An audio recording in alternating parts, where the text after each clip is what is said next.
I've been diving into the reviews, reviewing all the many comments and messages I receive every day, and comparing that with my own recent cruising experiences. And from all of that, I have come across 5 cruise lines that passengers seem to agree are rising with the tide and floating above all others at the moment. So perhaps ones that you should consider more than ever before. Here's what I found. It's the newest of all the mainstream cruise lines, sailing for the first time in 2021, and it's proving to be a hit with almost all cruise passengers who try them. Even cruise writers and sites rate them. So sites like cruisecritic.com gave them the Editor Choice Awards for Best Food and Nightlife, and the overall passenger rating there is an incredible 4.1 out of 5. Now, I personally was much more torn on them, as I'll explain. But first, here's what people like most about them. While they're on the pricier side because they operate with the so-called premium category, so that's lines like Celebrity, Holland America, Disney, and Princess, people like me really like that unlike those other lines, Virgin is adult only, with passengers, or sailors as they like to call them, having to be 18 or over, so that's a big plus. I also agree with people that the more all-inclusive fares, so the 20 dining venues, tips, Wi-Fi, fitness classes, some soft drinks like water, juices, coffees and sodas being included is a big plus. In fact, the only food I had to pay for when I was on Virgin was the afternoon tea, which was pretty good. As most reviews say, I also found the food and the food options some of the best at sea, certainly for the fare. They have Mexican, Korean, steakhouse, vegetarian, and I like the food hall concept instead of a regular buffet. Service, I also agree with reviews, is mostly good and has a very young and diverse crew, and that's also a very different nationality mix that you'll find there versus most lines. The entertainment and daily program are very different to other lines, with more experimental shows, sort of big acrobatic shows, high energy immersion dance shows, very risque comedians. But for fans of things like trivia, traditional cruise activities, there are much less of those. It's much less appealing from that front. I also found it, entertainment-wise, to be a little bit too wacky. But based on the reviews, I do seem to be a little bit in the minority. Now, it's actually turned out not to be a young person line, and the average age they've revealed on Virgin is around about 50 years old. But it is for those with a youthful mindset, people who like a busy, kind of lots of drinking, fitness activities, parties, and kind of late night activities on cruises. I'm not really into that camp, so probably why it was less spot on for me. Royal Caribbean is also getting very strong reviews at the moment, with overall ratings similar to that of Virgin Voyages, so really high. Looking at why, I think that's largely driven because this family-friendly line has brought out these new mega ships over recent years that are packed with features that are exciting and popular with families, multi-generational groups, younger cruise couples, and groups of friends. They're kind of action-packed resorts at sea are a bigger draw in many cases than the destinations they sail to. This certainly seems to be the case when I look at the reviews. Cruisers seem to love how they have lent into the many attractions and the choices packed on these ever larger ships, flow riders, water slides, aqua and ice skating shows, and all the choices of bars and restaurants, plus the big production shows, which include Broadway shows in some cases. So for example, Hairspray on Symphony of the Seas that I was on. Also, which I agree with, they seem to be able to please all budgets and all cruise types, with everything from really good value cabins like insides and ocean views right up to massive luxurious suites, including what are some of the biggest and most costly cabins, suites at sea, $60,000 and plus a week. Now, it's interesting, I find, that luxury travelers rate the suites, the food, and the service as much as value travelers do their choices and the cabin. So they seem to be able to cater for many, many types of cruisers. Now, the main negative reviews seems to be actually about the older ships, of which there are still many in the fleet. They're more dated, they lack the scale, they lack the facilities, and of course on the big ships, one of the criticisms is you need to accept there's going to be crowds and busy venues.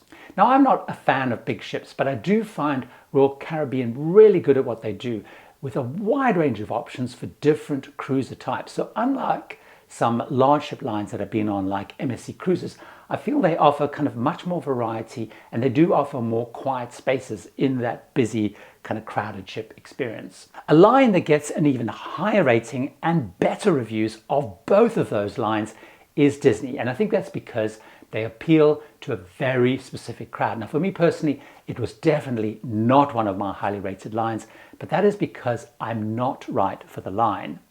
Families and adults who love Disney films, shows, characters, including the newer ones, they now include like Marvel, Star Wars. They love the Disney Cruise Line experience. It's a total immersion into the Disney world with character meets, character show-based dinners in the restaurants every night, very slick Disney production shows, big merchandise shops, and it is very full on with Disney, which wasn't for me.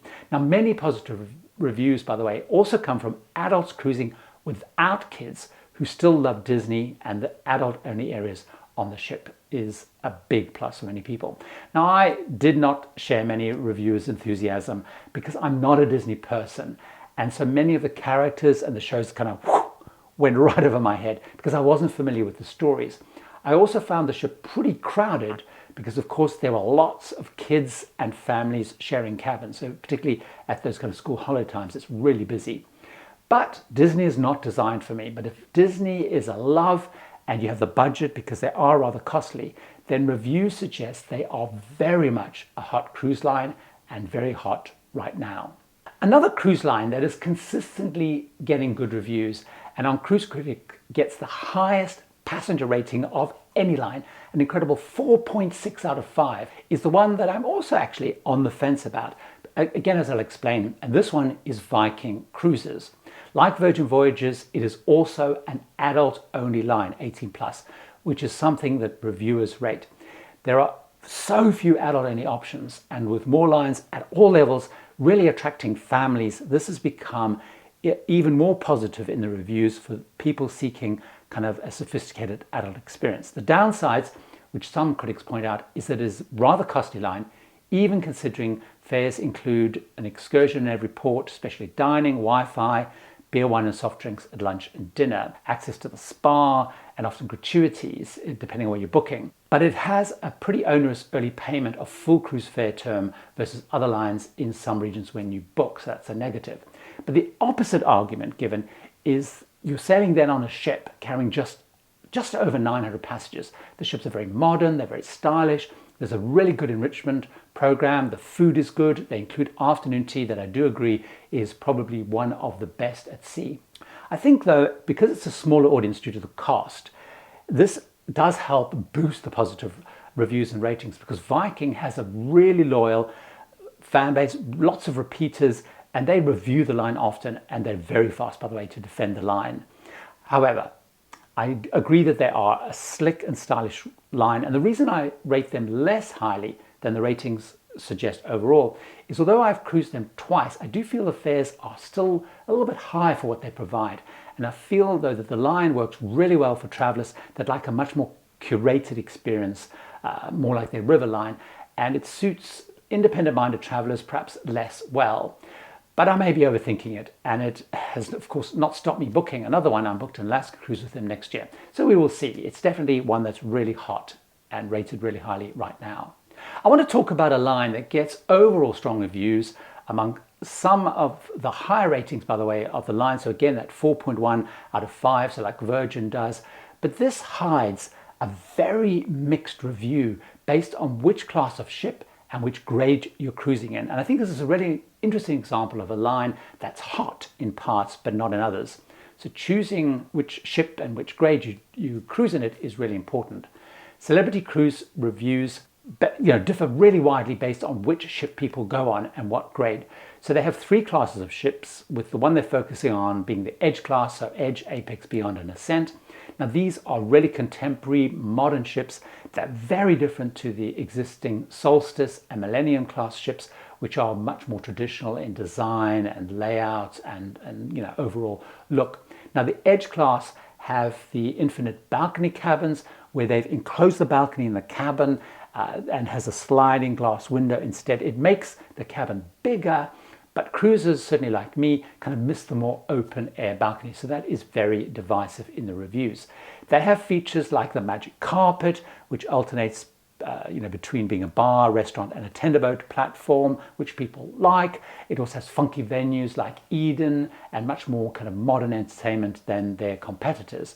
Now, reviews for these new ships are generally way more positive than for the older Solstice and Millennium class ships, with people, including me based on my experiences of the different classes, feeling that the new ships are getting kind of the A-team, as it were, and the older ships are getting much less care and attention. Certainly that's what it feels to me.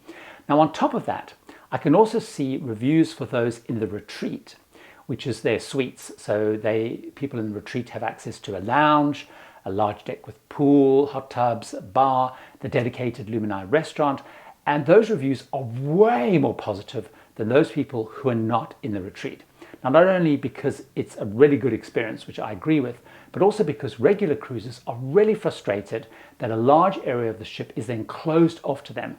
And critically, the retreat area means there's no venue on Edge class ships for regular fare guests to look out over the front of the ship. So in scenic areas, there is no bar or no deck to look at the view up front. It's only available to retreat guests. Now, I must admit that my experience and views of Celebrity has also been very different when going in the retreat versus not, with the retreat being much more elevated, much more positive, without a shadow of a doubt. If those are the 5 lines getting great reviews from passengers right now, what are the ones that are getting the thumbs down the worst? Join me in this video where I look at those, starting with the lowest rated line, dramatically lower right now. See you over there.